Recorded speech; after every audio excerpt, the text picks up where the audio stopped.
Christina Hirsch and Karuana Gatimu. Here we go. Applause, please.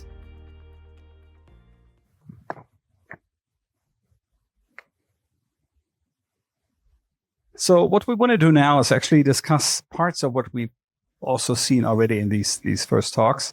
And it's really about getting into what it needs to create this company and what change has to be done. We have no 4 microphones, right? We don't. Do we have 4 microphones? I think you can pass it on, right? We take one and you pass it around? Sure. Yeah. So, all right. I want to start with the first question to Dan.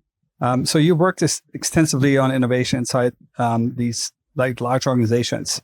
What structural changes are the most important ones that are needed to be done to actually become, or at least prepare to become AI native, just beyond a tech upgrade? Like what else is needed? Yeah, I think it's very important for leadership to have a systemic view of how value is being created. So what we just heard as well. Pretty much, because at the moment, again, I'm not trying to generalize, but there is this view of silos or pockets of value creation. We have the innovation lab, we have the AI team, we have the customer support, we have the strategy department, and we have people in governance and culture, whatever.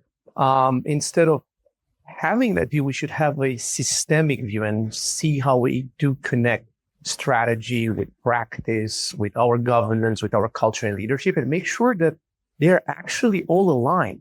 Because starting from goals, for example, you can go down and identify what kind of culture you need. And that culture is probably going to enforce what kind of governance you need to put in place.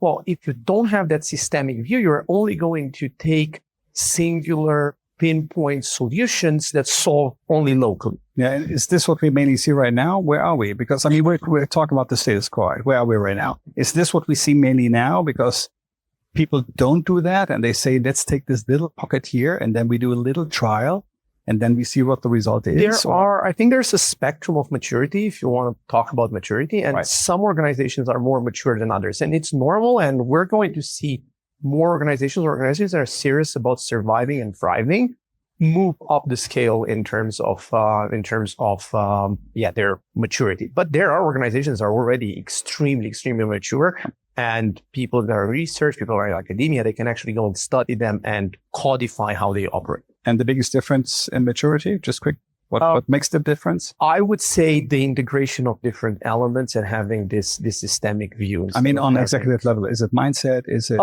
strategy? Is it holistic approach? 100%. I would say mindset. Mindset more important than obviously from that you trickle down into other. I see. So Tapia, you argue that our questions shape our organizations more than the answers. So in an AI-driven workplace, how do we need to rethink the leadership and also the decision-making process? Just comment on that.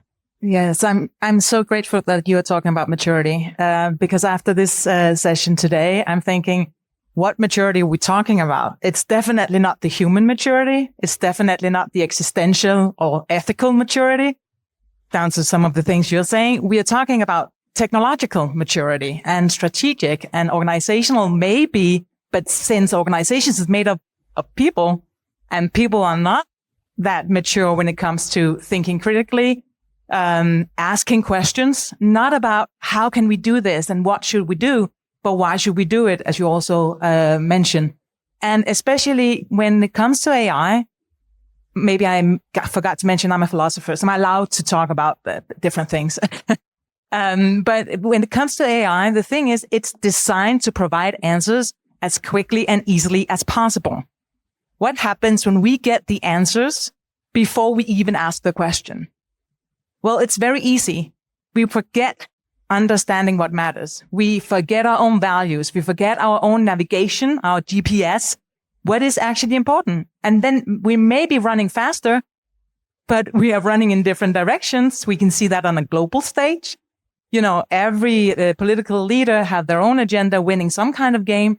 And we could see it in our organizations, every department being so busy solving some kind of problem that may be they think is important, or maybe they even didn't ask what problem is important. As long as we solve it fast, we'll be home free. It's a huge problem. And focusing, making the shift, saying, what happens if we actually start focusing on the questions we are asking and not asking as leaders and also as an organization? So that means actually you agree to what Dan said on looking at the holistic approach. First, sit down and take the bigger picture. Sit down. Yeah, you can say that, but I want to make it even bigger. I want to make it on the human scale. I wanted the humanity, the basic understanding. It's like we've forgotten what it means to be human.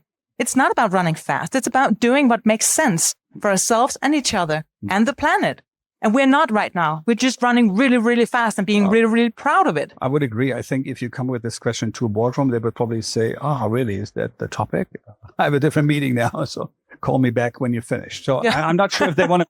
I'm not sure if, the boardroom wants to have that discussion. No, right? Probably not. Probably not. But right? they're not going to stay. There's a younger generation and they know better.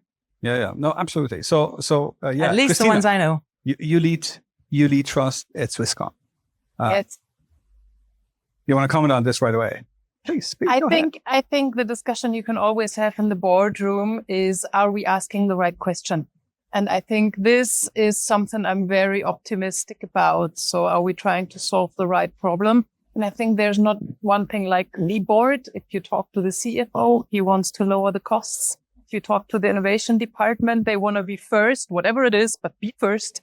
And so there's not one view on the thing, but I'm optimistic that we will always be able to discuss if we ask the right question.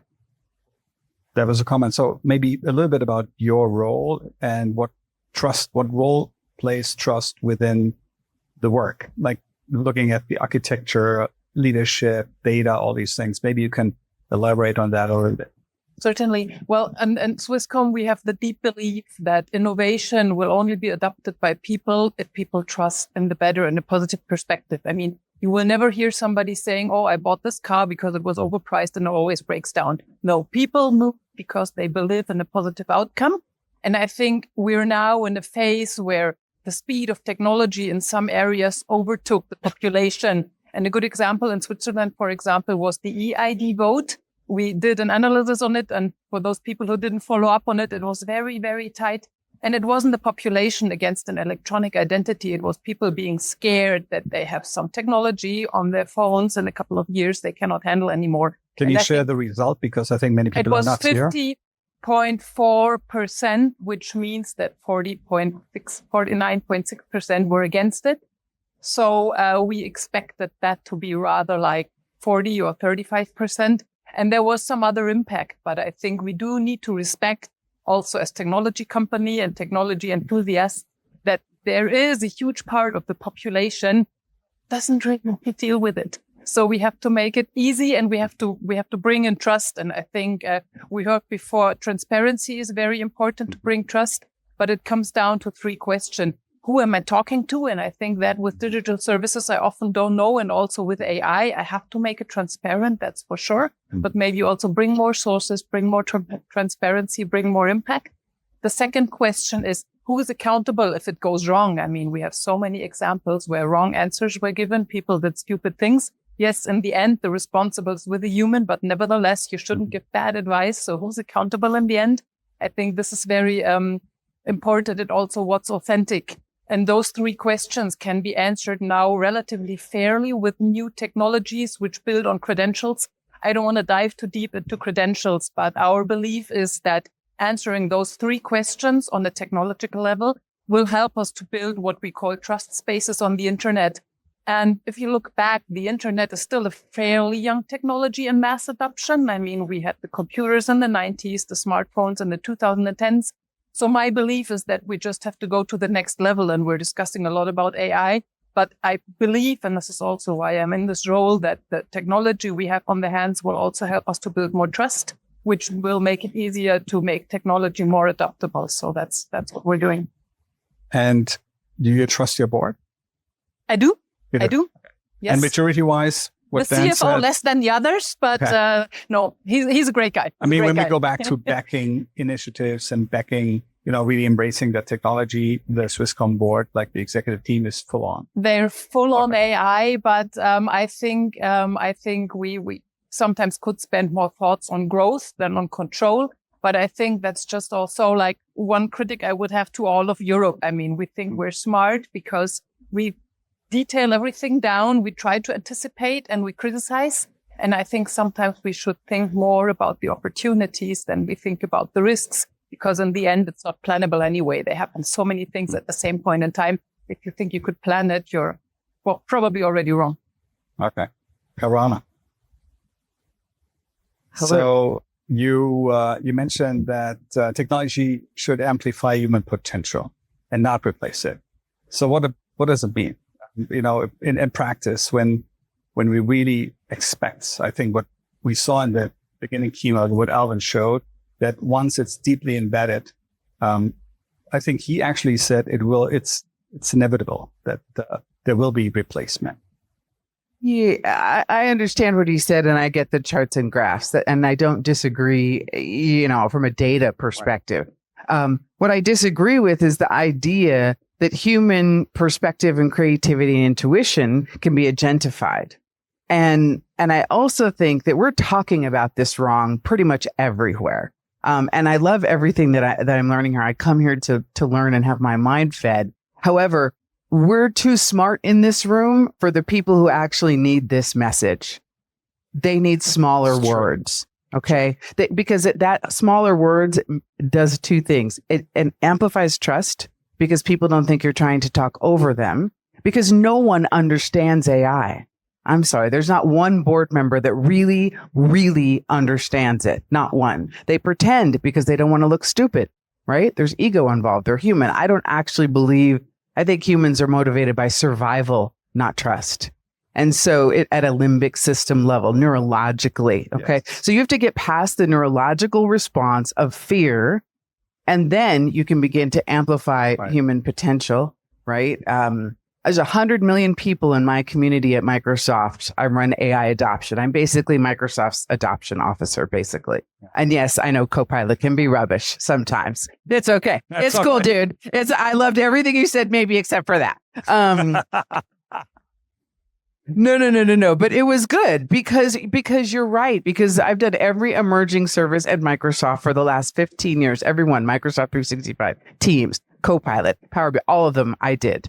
And the problem I always have is getting people to stop sounding smart about everything, right? Because it doesn't allow you to make an emotional connection with people at scale, which I think is essential for us to go in the right direction. Right.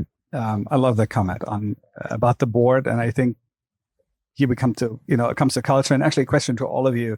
If you would think if we would try to pin down the biggest challenge we have, right, in that context in organizations, is it culture? Is it skills? Would you say it's governance? Is it something else?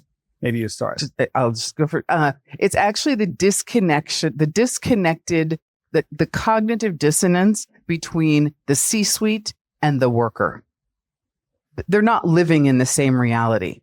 Like me and Donald Trump, we don't live in the same reality. Okay. But hasn't this been the same in the past? Yeah, apologies on behalf of the rest of America. Hasn't this been the same in the past when you go back 20 years? Yes. Has this changed? No, actually it was the same when I rolled out Power BI. It was the same when I moved SharePoint to the cloud. It has been the same because we're not having an emotionally based conversation with human beings about what they need to survive. Philosopher, please. Here we go. We want to listen to the philosopher. It's just I was lucky enough to listen in on a panel this morning where Jonathan Haidt, who wrote The Anxious Generation, talked about, along with other really inspiring researchers. And I think the problem is that we really don't understand that this fear we're talking about, how do we overcome it? How do we make people less critical or less afraid? It's coming from a really important place. And we think we need to convince people, we need to convince the board, we need to convince the employees that we need to speed up, we need to be innovative.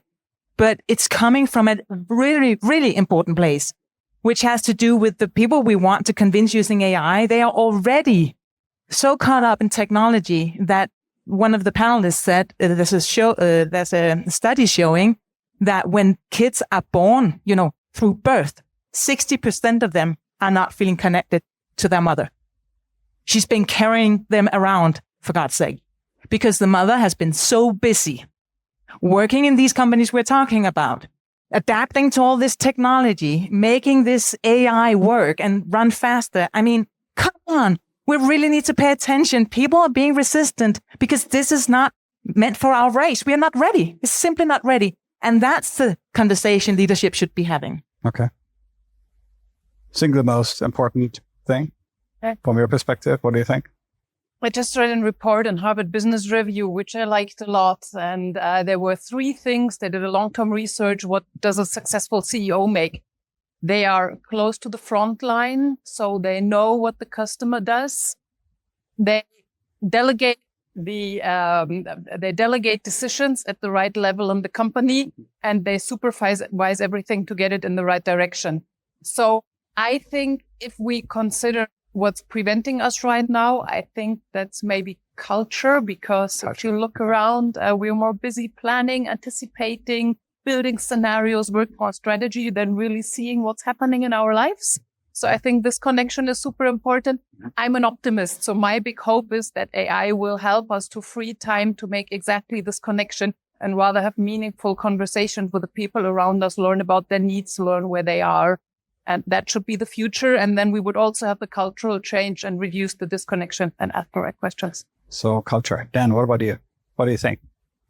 Yeah, I think that, right, if we want to influence culture, what is culture based on? It's based on processes. If a group of people does that same activity in a certain way, that particular way of doing things becomes the culture of the group. And it's been demonstrated with anthropologists and so on. I would slightly disagree that it's processes only. I think there's more to that. It's governance more than anything. So I believe if you want to have impact over one thing in the organization, and you want to be specific about going after a bit of governance, I would personally look at how do we finance things. Because the way we have budgeting cycles in large organizations, we're talking about yearly cycles or maybe 5-year cycles, they don't match the speed by which change happens on the outside. And as the quote goes, if the speed on the outside is faster than the speed of changing inside, the end is near. So the only way to increase speed, I would look how we do budgeting for our initiative. Well, I'm a singularity guy, right? I'm EP 15. So I remember even 10 years ago, we said, you don't need a plan anymore. It doesn't make sense to make like a 5-year plan. Doesn't make sense. If even 12 doesn't work anymore, right? But I would like to take your comment, and if I listen to all of you, my question really comes up, do we need this speed? And I'm a little bit on the philosopher side. Why do we actually need all the speed and all the hassle? And why do we need to bring like hundreds of thousands of people to become an AI company?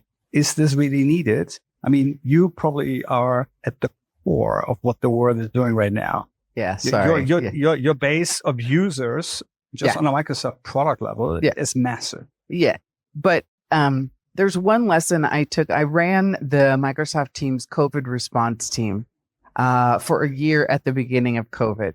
And there was one key lesson that shouldn't have been my job, by the way. I just am really good at really big meetings and I'm disaster trained. So whatever. And they don't mind me. It's resilience that. Probably. I take good notes. It was before Copilot. Anyway, the bottom line is the thing I took away from that work, speed kills. It kills relationships. It kills strategy. It kills precision. It kills craft. It kills creativity. So if you want to adopt anything, AI, whatever, new business model, slow down to speed up. And if I could tell every CEO in the world one thing, I'd tell them that. Go ahead. That's interesting because from a German perspective, I think this is exactly what a German CEO in a German Mittelstand wants. To hear, slow down, he says, that's what I said. You see, I told you. So let's talk again next year. Right. So that's what he would like to do. I would reframe slow down and do the right things. Yes. That sounds better, maybe. But I did a training on neuroscience, and there was a very interesting thought that stuck to my mind, because I mean, the speed basically causes stress, and stress causes only the survival functions in the brain, which makes us less creative. And I tell my team all the time, stress is like being drunk. You're narrow-minded. You might say things you regret later on, and you're not going in the right direction always. So I think it's super, super important, if you want to be fast, to find a way to reduce the level of stress so people can really focus on their human features, which are much, much broader. And I like the comparison from the medical sector. Before, a friend of mine, she was a doctor and she had a lot of cancer cases. And she said after 20 years, when she entered the room, she could smell from the air in the room if the patient would survive. And she was over 90% right. And I think this is something which can never be done by an AI. She can always be supported on pictures, etc. So she would benefit from AI as well. But that instincts, you cannot copy. That's so human, and that's our strength. Also, I think I would add, especially when we come to leadership, right? Executive leadership, the people in the boardroom where we discuss, probably stress is the worst thing you can do with them, because I would guess that the normal reaction that you just described is that they freeze. And I would agree, they can't, because of ego, because of I know better everything. I did it for 30 years, so don't tell me anything. So all these things put stress on them, which they cannot commit that they don't know, right? So they can, because they are Vorstand, so they can. So but what happens then? What happens then, just let me finish. Yeah. What happens then is that they go back to the mode to do what they know how to do, right? So then they say, let's reduce innovation, and I think we have to work on the core business first. Let's focus on the core things we need to do in the organization. That means we go back to the stuff we've done the last 30 years. And so maybe, because that's a danger as well, right? It's a danger that's the reaction that you get as a decision, that they say, we slow down everything, we do core business, right? You want to add to that? Yeah, but it's because there's a connection between asking the right questions and, doing the right things and being busy. Because we sometimes think that at least I am being, approached by a ton of people saying, can you please come help us ask the right questions? We want to be better at asking questions. Of course, why else would you call a philosopher if not for that? Especially one that's specialized in questions. But my answer is always, you're getting this wrong. It's not like you cannot learn, you cannot be taught to ask the right questions. You need to be patient enough and explore what is it that I don't know, that I really need to know in order to do what I need to do.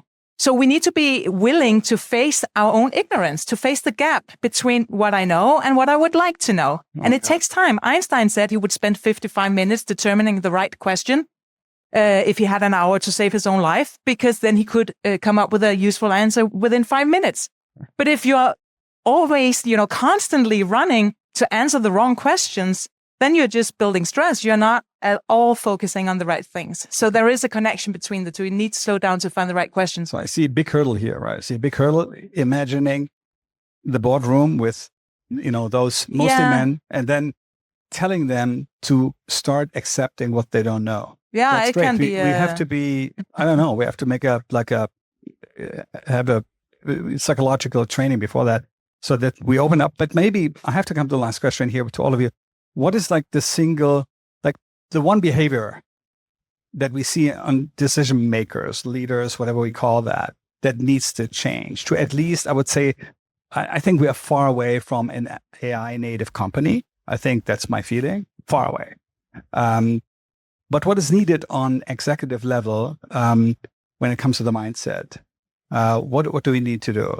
What do the leaders need? Maybe each of you. Yeah, you can start then. Go ahead. I would say, and I'm going to, use what you just said as a segue into my answer. Lead with questions. Don't lead with answers. Because you need to start from a point where, unfortunately, a lot of the people that made work level made it because they had all the answers in their critical moments, inflection points of their careers, right? And that attitude of knowing all got them to where they are. However, we live in an age where actually technologies change so fast and we don't know anything about them, to your point. So I think it's very important to start by leading with a question and be humble and be aware of the fact that, hey, you actually don't know everything. I'm going to say you don't know anything. You just don't know everything. Who's next? Or- Philosopher, or you go first? Microsoft. Come on. Sure, I will. You have all those companies. They're all We there. do. One of probably the best thing that we've done and that I've watched other what we call AI 100 large organizations do who have done a good job at driving human adoption of various AI solutions, some from us, some from other places, is they blew up their dashboards. They realized that how they had been monitoring and managing their business no longer applied because their fundamental business had changed. They don't look at AI as something to implement. They're just like when the cloud and technology became a part of everyone's business. Everyone is a technology company because it's a strategic and competitive advantage. So but the mature leaders are already understanding that, right? So.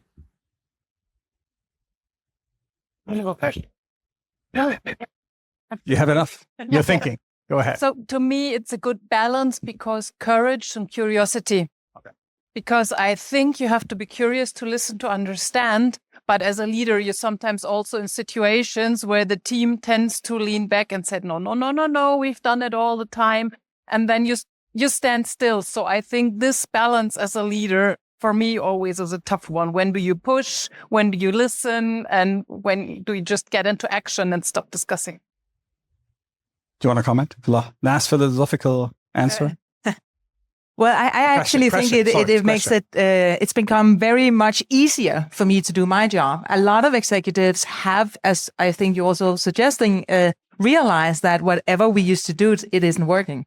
And we can bring in the psychologists, we can bring in the anthropologists, we can do all these kind of things, but everybody comes with answers and theories and technologies for us to use, and none of it works. So someone help me navigate that we don't have the answers. And the good news is that we were all born to ask questions, and we were all born to think. We did it, from the second we took our first breath.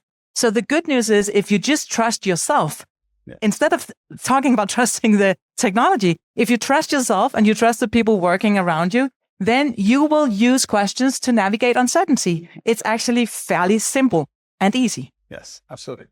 I want to thank all of you. Big applause to the panel. Great job.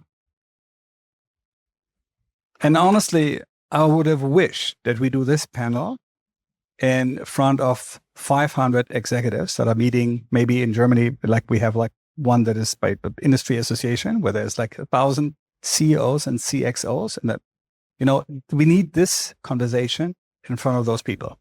They never see that. That's the problem. And they would never show up here at this. So there is a challenge, but I think we touched upon great topics here. So thanks for coming. I would love to continue this. And do we have questions from the audience to the panelists? Here we go. Say your name and then maybe your question.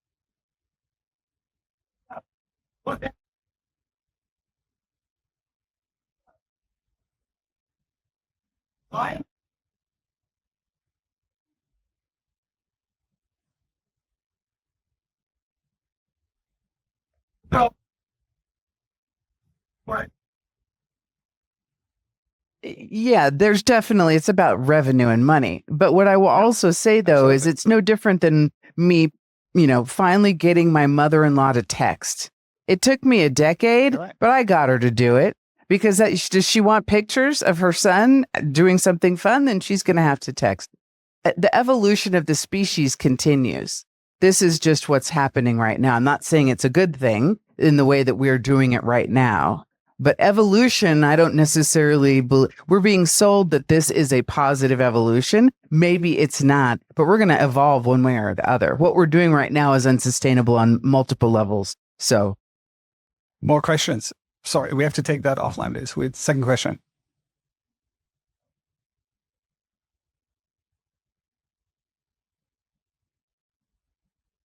That's true. Yeah. So any recommendations for the startups? What should they look at? Same things? I mean, if you can even comment on it. I mean, I think that if I founded a company today, I would first of all check the purpose. I think if you have a motivated team, you can reach anything. So you really have to find a strong purpose and the right people. And then I would probably also look very carefully on the system architecture. Because if you have an IT that doesn't support new means and technology, including AI, you have a risk that you waste your time on administrative tasks. So that would be the two things I would look at. Anybody else want to? Yeah, I would like, because I founded a company 10 years ago, and I wish I had been better, at least because I'm probably more from the artist point of view in choosing my investors more wisely. I simply believe it's a very, very good thing to be aware. Do I want, the venture capital? If I really am focused on the purpose, the answer is probably no. We have more questions. Maybe. One thing to say, AI will create more billionaires, startup billionaires in the next year, probably, or 2 years than the internet did in the past 10. So you're living in the golden age of entrepreneurship. Can I just say one thing? You need a practical plan. Both Google and Microsoft have programs for startups, and they give away stuff, and you can meet other founders, and you can, and I'm sure OpenAI has one, but take advantage of the system that exists and get all the free stuff you can. Right. That's good. We have a question in the back. You had a question. Yeah.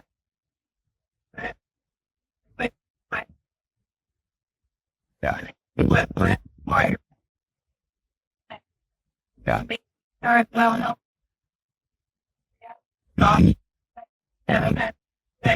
Right.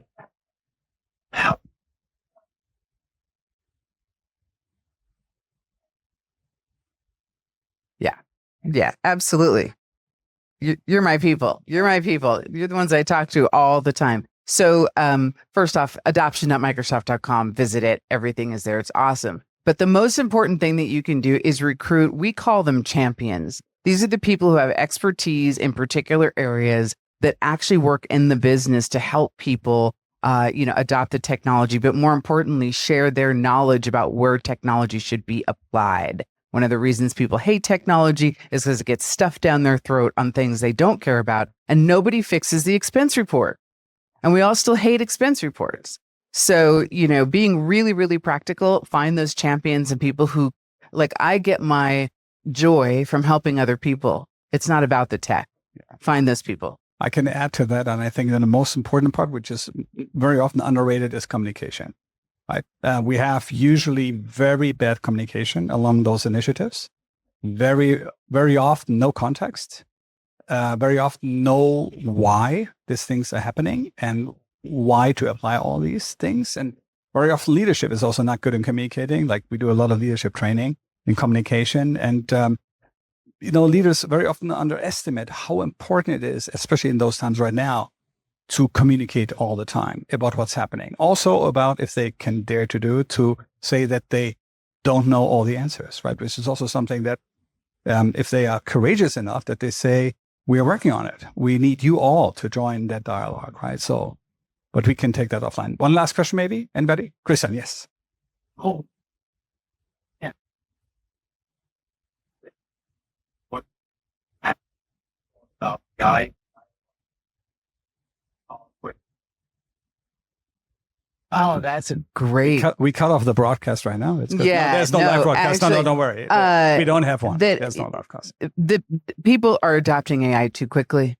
They should stop spending money for 2 quarters and figure out what the hell they really want. That would be it. Yeah.